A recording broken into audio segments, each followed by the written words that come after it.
Hello everyone, welcome back to my class. So कैसे हैं आप लोग? आई होप आप सभी बहुत अच्छे होंगे। सो दोस्तों, आज हम क्लास 11th का एक ऐसा चैप्टर शुरू करने जा रहे हैं जो बहुत ज़्यादा इंटरेस्टिंग होने वाला है और ये चैप्टर बहुत ही ज़्यादा इजी भी है। So let's start. सो आज का हमारा चैप्टर है स्पेशल पर्पस बुक। जैसे कि बच्चों आपको पता है कि बिजनेस में बहुत सारी ट्रांजैक्शन होती हैं, यस।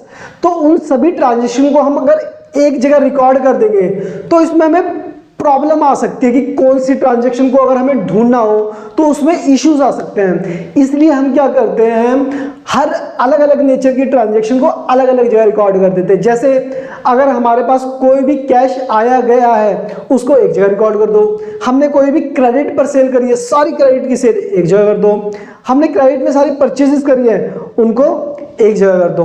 इससे क्या होता है, इससे हमें ट्रांजैक्शन को पहचानने में इजी हो जाता है कि हमने क्रेडिट पे सेल कितनी करी, क्रेडिट पर परचेज कितनी करी, हमें कितना जो सेल करा था उसको कितना रिटर्न वापस आ गया उसको एक जगह रिकॉर्ड करो। जो परचेज करा था हमने कितना रिटर्न कर दिया है उसको एक जगह रिकॉर्ड करो। तो ऐसे करके हमारे लिए ये बहुत ही ज्यादा कन्वीनियंट हो जाता है, ठीक है। सो इसलिए इस चैप्टर को हम इजी चैप्टर भी कहने वाले हैं क्योंकि ये बच्चों को बहुत ज्यादा इंटरेस्टिंग और बहुत ज्यादा इजी लगता है। मैं आपको कुछ 2-3 लाइन पहले लिखवा देता हूं, देन मैं आपको समझाऊंगा कि इसके अंदर होता क्या है, ठीक है। सो सबसे पहले अगर हम बात करें हमारे पास, जैसे जो अगर मैं बात करूं स्पेशल पर्पस बुक की, जैसे मैंने आपको बताया कि there are so many transaction, ठीक है, and it become difficult to record all transaction, all the transaction in one book.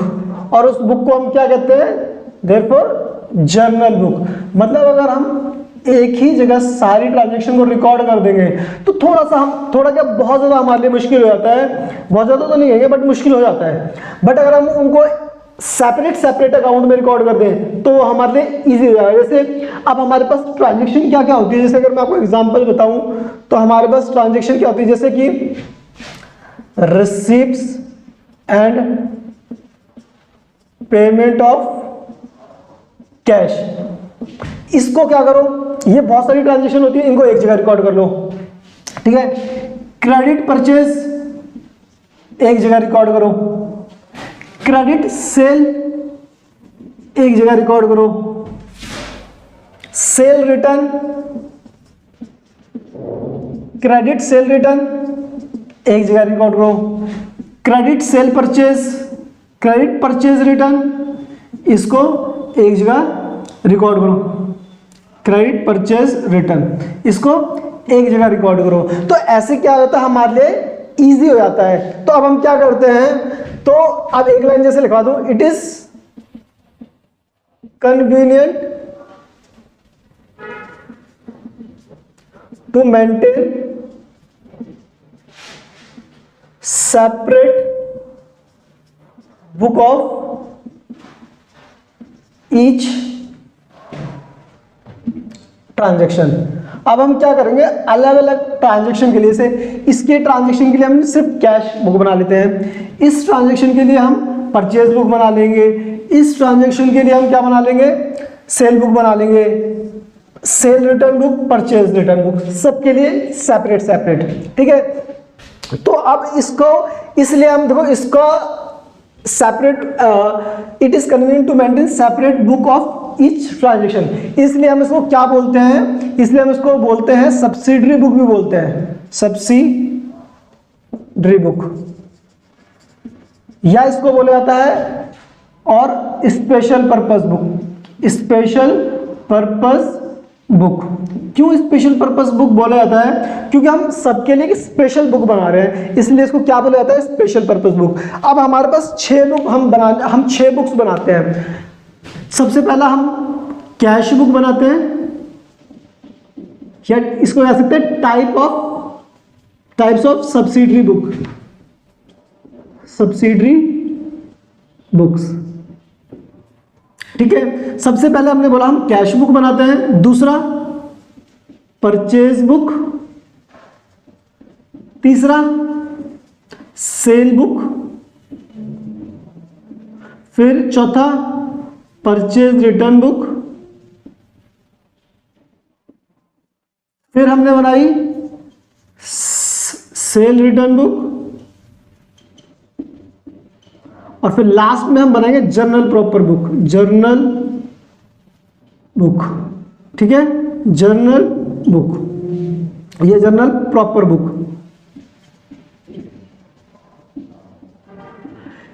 जो भी इसमें इन ट्रांजेक्शन में नहीं आएगा उसको रिकॉर्ड हम कहां करेंगे, जर्नल प्रॉपर बुक में। ठीक है, सो अभी जनरल प्रॉपर में अभी हम क्या देखते हैं, अभी जो हमारा चैप्टर नंबर 10 है, जो हमारा चैप्टर नंबर 10 है उसमें सिर्फ किसको हम स्टडी करेंगे, सिर्फ और सिर्फ कैश बुक को। इसके अलावा जो हमारा नेक्स्ट चैप्टर है उसमें हम इन सभी बुक्स को क्या करेंगे, स्टडी करेंगे, बनाना सीखेंगे कि कैसे बनाया जाता है इसको। ठीक है, so let's start cash book के साथ।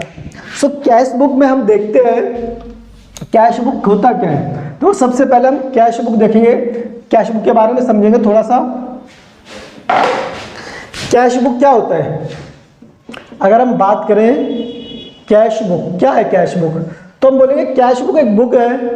Cash book is a book in which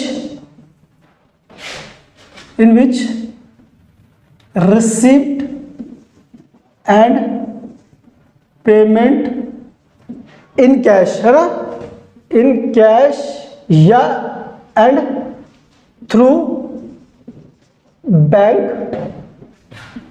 are recorded। Simple सी चीज, अगर आपके पास पैसा आया या पैसा गया तो उसको हम रिकॉर्ड क्या करेंगे, कैश बुक में। इसका भी जो फॉर्मेट होता है वो टी शेप में होता है। कैसा होता है, टी शेप में, कैश बुक। अब आपको पता है कैश जो है, कैश क्या है, अगर हम रूल्स के हिसाब से चले तो कैश बुक, कैश असेट है, और असेट का रूल क्या कहता है, पैसा आएगा, पैसा आएगा तो उसको डेबिट में रिकॉर्ड कराएगा। कहां पे रिकॉर्ड कराएगा, डेबिट में। और अगर पैसा जाएगा, पैसा जाएगा तो उसको रिकॉर्ड कहां करा जाएगा, क्रेडिट में। सिंपल सी बात। और कुछ मैं छोटे छोटे पॉइंट्स आपको बताता हूं। इसमें कभी भी जो भी सिर्फ कैश या बैंक से रिकॉर्डेड ट्रांजैक्शन रिकॉर्ड है, रिलेटेड ट्रांजैक्शन है, उसी को रिकॉर्ड करा जाएगा। जो भी ट्रांजैक्शन क्रेडिट पर है उनको यहाँ पर रिकॉर्ड नहीं करा जाएगा। यहाँ पर दो साइड्स होंगी, डेबिट साइड, क्रेडिट साइड। अगर डेबिट पैसा आएगा तो डेबिट साइड रिकॉर्ड करोगे, पैसा जाएगा तो क्रेडिट साइड रिकॉर्ड करोगे। ठीक है, सो अब मैं आपको एक एग्जांपल से क्वेश्चन कराता हूं। ठीक है, ओके। सो हमारे पास क्वेश्चन है,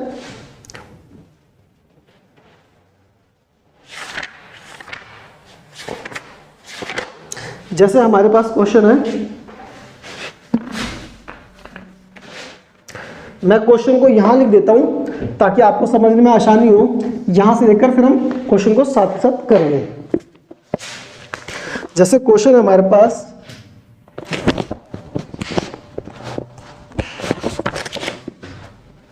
first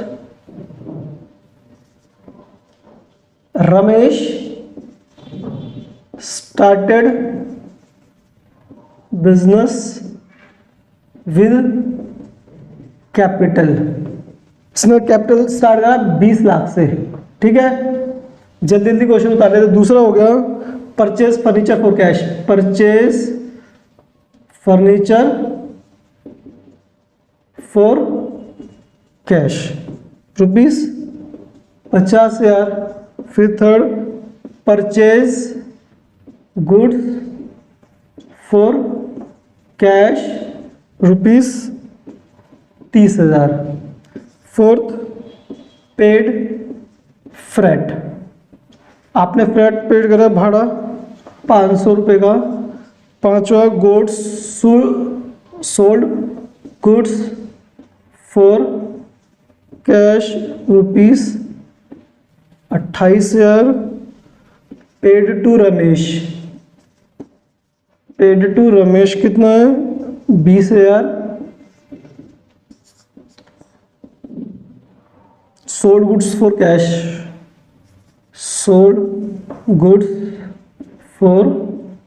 ₹10,000 paid wages ₹10,000 purchase goods from Raj on credit. आपने राज से क्रेडिट पे गुड्स परचेज करे कितने के 20,000 के goods. Paid rent by cheque ₹5,000 की। आपका ये क्वेश्चन है, हमें इसमें कैश बुक बनानी है, ठीक है। और अच्छा एक चीज और छोटी सी बताना रह गया, जो कैश बुक होती है, कैश बुक 2 टाइप की बनती है, ठीक है। तो मैं बता देता हूं, फिर भी कैश बुक 2 टाइप की बनती है। कैश बुक में एक आता है सिंगल कॉलम कैश बुक, और एक होता है हमारे पास डबल कॉलम कैश बुक।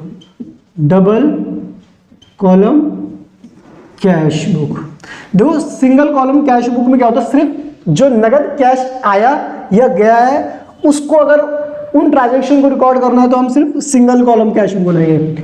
जहां पर कैश को भी और बैंक को भी, मतलब चेक के थ्रू भी कोई ट्रांजैक्शन हुई है तो उनका रिकॉर्ड करेंगे डबल कॉलम कैश बुक में। तो जो सबसे पहला क्वेश्चन है हमारा वो सिंगल कॉलम कैश बुक वाला है। तो यहां पे हमें प्रिपेयर करनी है, single column cash book,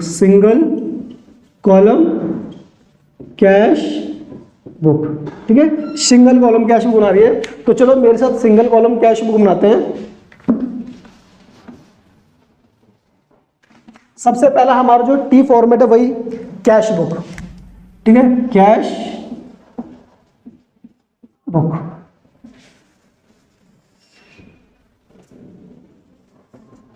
date particular LF cash, या रुपीज भी बोल सकते हैं। डेट पर्टिकुलर LF कैश, ये हो गई हमारी डेबिट साइड।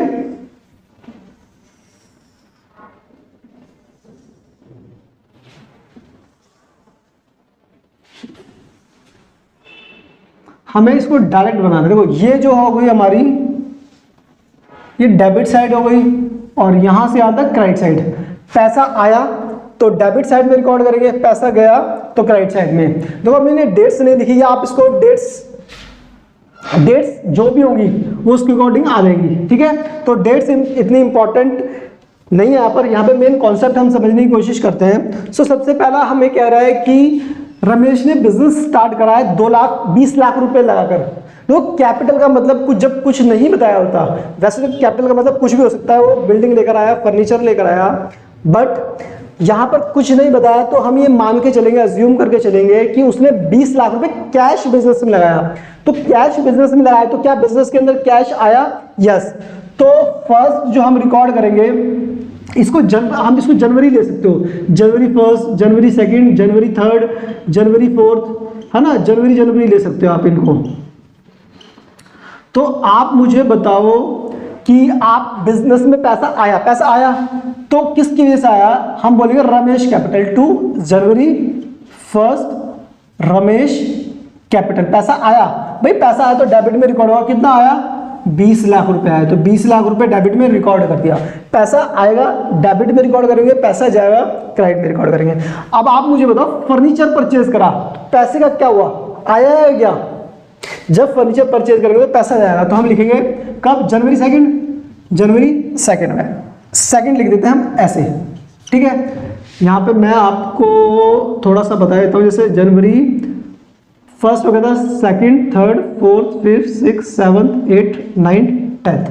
ठीक है, तो जनवरी सेकंड में क्या हुआ, हमने परचेज करा तो पैसा गया, हमें सिर्फ पैसों को देखना, पैसा आ रहा है तो रिकॉर्ड करेंगे, पैसा जा रहा है तो डेबिट, पैसा आ रहा है तो डेबिट करेंगे, पैसा जा रहा है तो क्रेडिट करेंगे। तो पैसा गया बाई परचेज, है ना, बाई फर्नीचर, फर्नीचर खरीदने से आपका पैसा गया कितना, 50,000, तो हमने 50,000 लिख दिया। ठीक है, अब आपने फिर से परचेज करी है, फिर से आपका पैसा गया तो क्रेडिट साइड में रिकॉर्ड कर देंगे, जनवरी 3rd बाई परचेज 30,000। तो आई होप आपको समझ में आ रहा होगा, पैसा आएगा तो डेबिट में रिकॉर्ड करेंगे, पैसा जाएगा तो क्रेडिट में रिकॉर्ड करेंगे, और पैसे कुछ ट्रांजेक्शन नहीं हुआ तो रिकॉर्ड नहीं करेंगे। तो अब हमारा जो थर्ड पार्ट है, फोर्थ पार्ट है, जनवरी 4th, पेड फ्रेट। आपने पैसा दिया है, भाड़ा, ऐसे कुछ सामान मंगवाया होगा तो उसके लिए आपने गाड़ी से मंगवाया होगा तो उसका भाड़ा देना पड़ता है, तो आपने उसका भाड़ा दिया है जनवरी 4 को बाई फ्रेट, तो फ्रेट का हमने बताया कितना है, 500 रुपये। ठीक है, फिर आपने सोल्ड करा है, सोल्ड करा है, सेल करने से पैसा आएगा, पैसा आएगा तो हम लिखेंगे टू सेल 28,000 जनवरी 5। फिर जनवरी 6 को क्या हुआ, आपने रमेश को पैसे दिए हैं, पैसे दिए, पैसा गया तो हम लिखेंगे बाई रमेश, बाई रमेश जनवरी 6 कितना, 20,000। ठीक है, फिर आपने गुड्स सोल्ड करे हैं, गुड्स सोल्ड करने से क्या हो गया, आपका कैश आएगा तो हम लिखेंगे टू सेल 10,000 रुपये, कब, जनवरी 7 को। फिर कह रहा है जनवरी 8 में आपने वेजेस पेड करे, मतलब पैसा गया है, कब, जनवरी 8 को पैसा गया है तो हम लिखेंगे बाई वेजेस 10,000। ठीक है, फिर आपने परचेज करा है goods from Raj on credit this year. अब आप एक बार बताओ, आपने गुड्स परचेज करे हैं क्रेडिट पर, क्या पैसा आया है, गया है, ना ही पैसा आया है, ऐसा नहीं का तो सवाल ही नहीं है, क्योंकि आपने उधार परचेज करा तो पैसा गया भी नहीं है। जब पैसा नहीं गया तो इसको रिकॉर्ड हम नहीं करेंगे, मतलब उधार की एंट्री को हम रिकॉर्ड नहीं करेंगे। Very good. तो अब हमारा लास्ट पॉइंट है जनवरी 10, पेड रेंट बाई चेक। क्या इसको रिकॉर्ड करा जाएगा, नहीं, इसको भी रिकॉर्ड नहीं करा जाएगा, क्योंकि आपने किसके थ्रू पेमेंट करी है, चेक के थ्रू, कैश तो आपका नहीं गया, तो इसको भी रिकॉर्ड हम नहीं करेंगे। बहुत अच्छे तरीके से ध्यान देना, सिर्फ अगर हमें सिंगल कॉलम कैश बुक, हमें, क्योंकि हमने कौन सा बनाया है, single column cash book, single column cash book. अच्छा, अगर यही क्वेश्चन हमारा डबल कॉलम कैश बुक होता ना, तो यहाँ कैश के साथ एक बैंक का कॉलम भी आता है, कैश अदर से बैंक, फिर क्रेडिट साइड में भी कैश बैंक। ठीक है, तो अब क्योंकि हमने लास्ट जो हमारी 10th ट्रांजेक्शन थी वो चेक के थ्रू पेमेंट करी है, बैंक के थ्रू, इसको भी रिकॉर्ड नहीं करेंगे क्योंकि हम सिंगल कॉलम कैश बुक बना रहे हैं। तो हम फाइनली अपना टोटल कर देते हैं। बैलेंसिंग करना तो आपको पता ही है, जो भी ज्यादा वाली साइड है उनको दोनों तरफ रिकॉर्ड कर लेते हैं, जैसे 2,28,000, 38,000, तो इसका टोटल होगा 2,38,000, 2,38,000।